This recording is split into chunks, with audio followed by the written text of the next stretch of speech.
দ্রুত কথা কয়ে নীল কেড়ে পরান্টি বিদেশি বন্ধু তার লাগে যে আইরান বাইরান করে প্রাণ মনুয়া।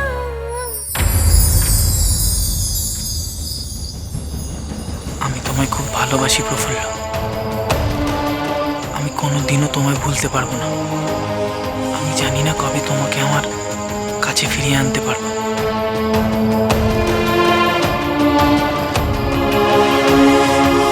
বাবার জোড়াজুড়িতে আমাকে পুনরায় বিয়ে করতে হচ্ছে। এই সংবাদ শুধু তোমার কাছেই নয়, আমার কাছেও খুবই বেদনাদায়ক। বিশ্বাস করো, আমার মনে শুধু তুমি আছো, তুমিই থাকবে। তবে একদিন না একদিন তোমাকে আমি ফিরিয়ে আনবই। ইতি, তোমার ব্রজেশ্বর।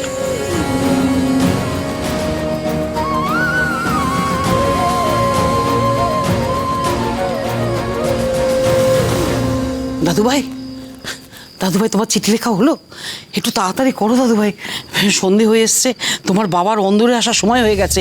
তার আগেই ওকে অন্দর থেকে বেরিয়ে যেতে হবে। যাও যাও যাও। শোনো কানে, আজ রাতের মধ্যে এই পত্রটা শিকারপুর জঙ্গলে গিয়ে প্রফুল্লর হাতে তুলে দিতে হবে। পারবে তো? নিশ্চয়ই পারবো ছোট কর্তা, আপনি নিশ্চিন্ত থাকুন। দেখো কাক পক্ষীতেও যেন ট্রেন না পায়। তুই বেরিয়ে যা, বেরিয়ে যা, বেরিয়ে যা।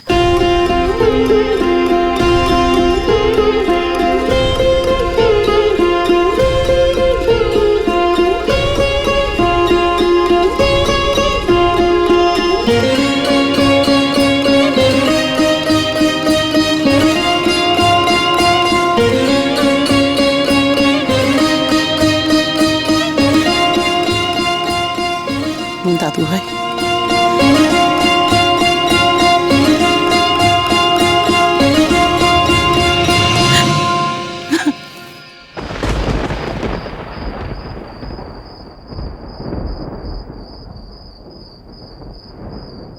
কালকে বেলায় বেলায় বেরিয়ে যাবেই ভালো রায়মশাই।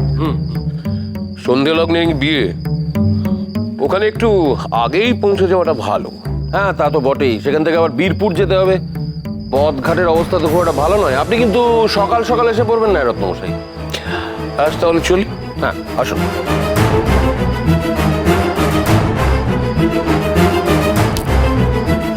রায়মশাই, কিছু বলবেন? একটা কথা বলার ছিল। বৈকুণ্ঠপুরের অনেকের মুখেই শুনলাম ছোট কর্তা নাকি পত্র মারফত ময়নার মেয়েটার সঙ্গে যোগাযোগ রাখছে। এ তো ভালো কথা নয়। এতে তো আপনারই সম্মানহানি হতে পারে। ছোট কর্তা কি বুঝতে পারছেন?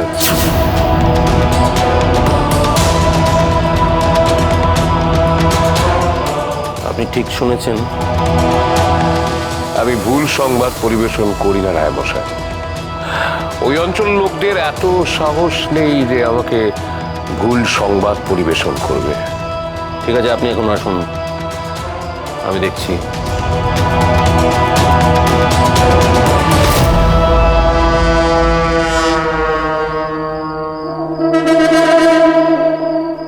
কানাই,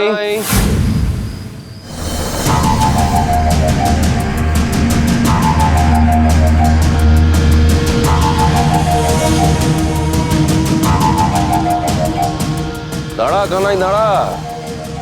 তোর এত তাড়া কিসের রে? তোর কাজ তো চিঠিপত্র পৌঁছে দেওয়া শুধু, এখন ঘন ঘন অন্দরমহলে যাতায়াত করছিস। ব্যাপারটা কি কানাই? কার চিঠি নিয়ে যাচ্ছিস?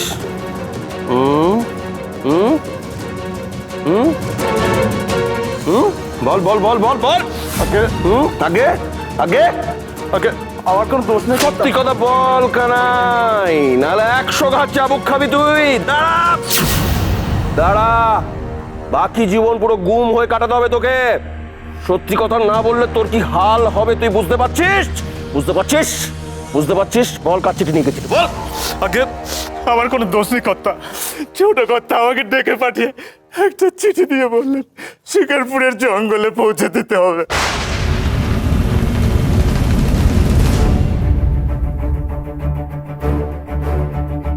কোথায় চিঠি? হাই, চিঠি চিঠি বার কর, চিঠি।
তোমার লজ্জা করে না? আজ বাদে কাল তোমার বিয়ে, আর তুমি এখনো ওই মেয়েটার সঙ্গে যোগাযোগ রেখে চলেছো। আমি যাকে চিঠি লিখেছি সে কোনো অনাত্মীয় নয় বাবা মশাই, সে আমার বিবাহিত স্ত্রী। ছিল, ছিল, আজ আর নেই। তোমার সঙ্গে ওর আর কোনো সম্পর্ক নেই। আমি তোমাকে বারণ করে দিলাম ব্রজেশ্বর, এমন কোনো কাজ করো না।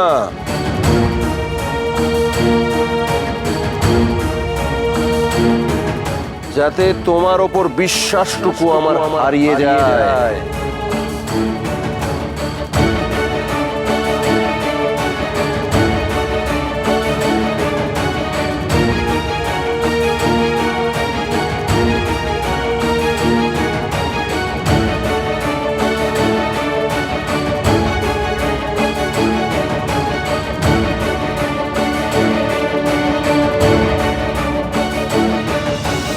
এ এখন অতীত। তোমার নতুন স্ত্রী নয়নতারাই তোমার বর্তমান, তোমার ভবিষ্যৎ। আর তুমি কার সঙ্গে যোগাযোগ রাখতে চাইছো ব্রজ, যাকে আমি তাড়িয়ে দিয়েছি? শোনো, আমি বেঁচে থাকতে তোমার ওই প্রফুল্ল কোনোদিন এই বাড়ির চৌকাঠ ডিঙোতে পারবে না।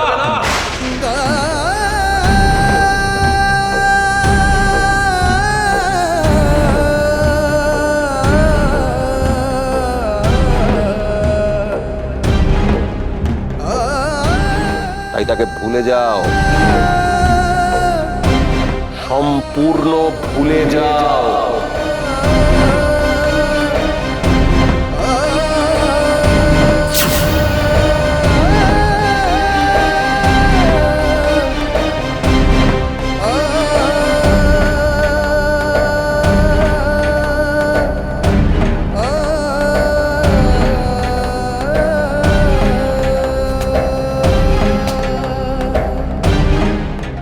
তাতেই তোমার মঙ্গল।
করে আছো কেন? তোমায় দেখে মনে হচ্ছে হাঁড়ি কাটে বলি চড়ানো হয়েছে, লোকজন কি ভাববে? হাসো হাসো হাসো।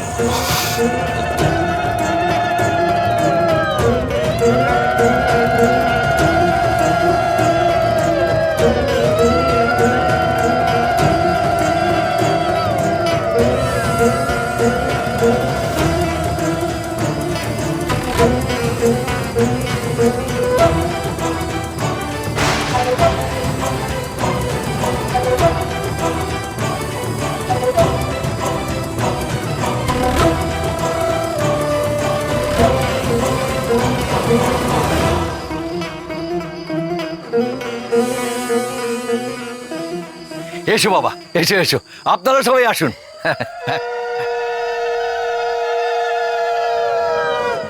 যাও যাও, আসুন আসুন আসুন আসুন, যান সবাই এদিকে এদিকে এদিকে। বলছি যে বেশি দেরি করবেন না, বুঝলেন? লগ্ন পড়ে গেছে, তাড়াতাড়ি বিয়েটা সেরে ফেলুন। চলুন চলুন চলুন।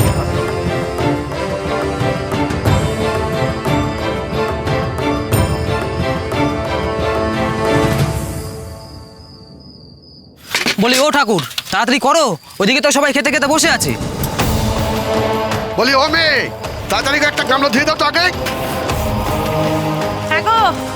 হ্যাঁ গো, বরযাত্রীদের শরবত টরবত দেওয়া হয়েছে তো? আচ্ছা ঠিক আছে। ও ঠাকুর, ঠাকুর তোমার সব ঠিকঠাক আছে? একদম ঠিক আছে। এরপরেই কিন্তু বরযাত্রীরা খেতে বসবে, ঠিক আছে? ঠিক আছে। ও মেয়ে শোনো শোনো, বলি এখন যারা খাচ্ছে তাদের খাওয়া হয়ে গেলেই এঁটো পাতগুলো একবারে পরিষ্কার করে দেবে, হ্যাঁ, যেন একটু এঁটো না পড়ে থাকে, ঠিক আছে? আমি যাই ওদিকটায় দেখি।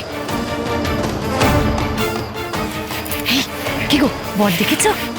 না গো, এখনো সময় পাইনি। চলো না একবার দেখবে, চলো। না না, এখন গেলে হবে না। এই বাসনগুলো মেজে এঁটো পাতগুলো তুলতে হবে।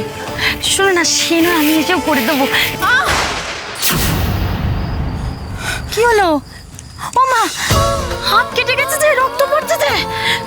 ও কিছু হবে না, এক্ষুনি রক্ত বন্ধ হয়ে যাবে।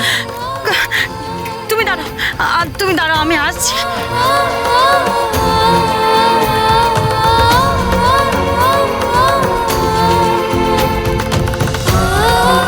দেখি দেখি দেখি, আরে আরে কত রক্ত পড়ছে রে, খুব জ্বলছে তাই না?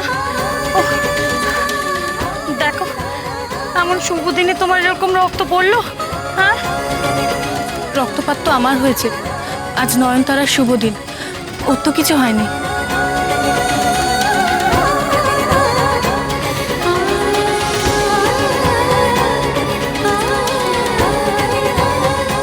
শোনো না, চলো না একটিবার বরকে দেখে আসি, বেশিক্ষণ লাগবে না, এক্ষুনি যাবো আর চলে আসবো, তারপর না আর সব কিছু করে দেবো।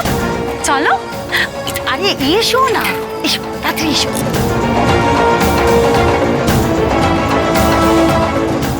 বাবা, এবার ছাদনাতলে আসতে হবে, যে শুভ দৃষ্টি হবে। হ্যাঁ চলো ব্রজেশ্বর, মালা বদলটা সেরে ফেলো। এ আমি কি করছি? যে প্রফুল্লকে স্ত্রী রূপে অগ্নি সাক্ষী করে বিয়ে করেছি, যার সব দায়ভার গ্রহণের ভার নিয়েছি, আমি তাকে ভুলে গিয়ে আবার বিয়ে করতে এসেছি।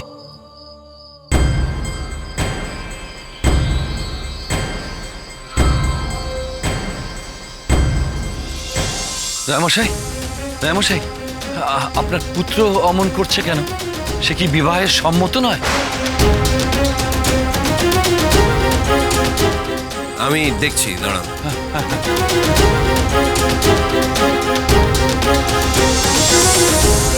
প্রফুল্লকে অস্বীকার করে আমারে বিয়ে করা শুধু কথার খেলাফ করা না, এটা তো চরম অন্যায়। আর আমার কথার যে খেলাফ হবে,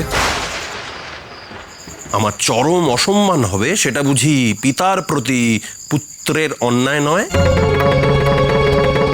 তোমার সম্মতি নিয়েই আমি এই বিয়েতে এগিয়েছি ব্রজেশ্বর, এ কথা ভুলে যেও না। কিভাবে আমার মত নিয়েছেন সেটা আপনি জানেন বাবা মশাই। যেভাবেই হোক তুমি মত দিয়েছো, আর সেই কথার ভিত্তিতেই এত আয়োজন। তুমি একবার মেয়েটার কথা ভাবো। আজকে যদি তোমার জন্য নয়নতারা লগ্ন ভ্রষ্টা হয়, তাহলে আর কেউ নয়, দায়ী থাকবে তুমি। একটা নির্দোষ মেয়ের তুমি এইভাবে সর্বনাশ করবে ব্রজ? তুমি কি তাই চাও? যদি না চাও তাহলে লোক না হাসিয়ে ছাদনাতলায় এসো। আর কোনো উপায় নেই দাদু ভাই, বিয়ে তোমাকে করতেই হবে, আর কিচ্ছু করার নেই। কথায় কথায় জল অনেক দূর গড়িয়ে গেছে, সময় হয়ে গেছে, এসো।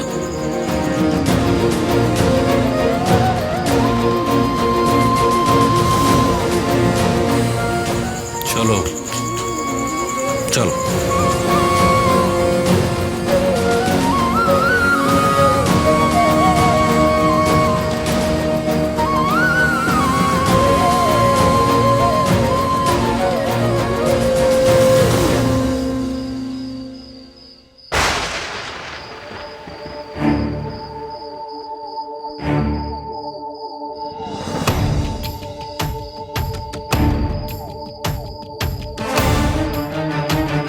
নিজের জিনিস সামনে রাখো বোন।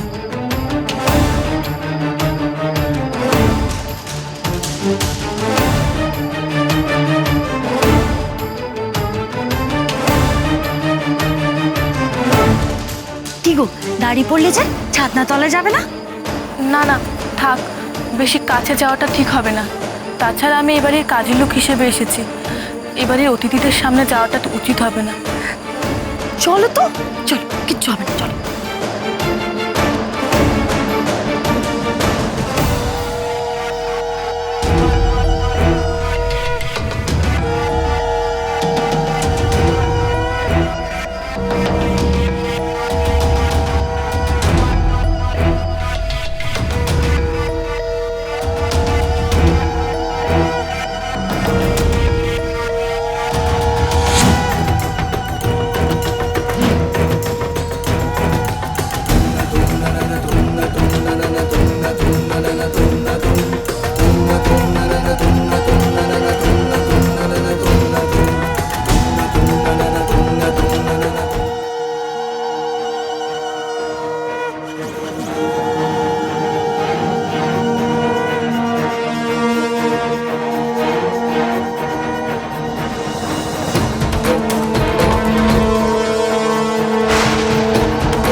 বরের মুখটাই দেখা যাচ্ছে না।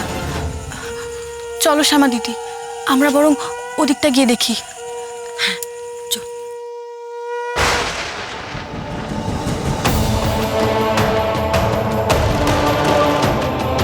তুমি তুমি এখানে কি করছো?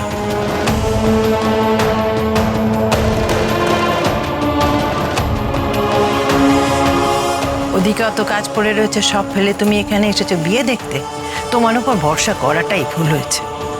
না না, মানে একটু বর দেখতে। এই তোমাদের এক দোষ বাবু, কোনো দায়িত্ববোধ যদি থাকে, যেই একটু চোখের আড়াল হয়েছে অমনি কাজে ফাঁকি দিচ্ছ।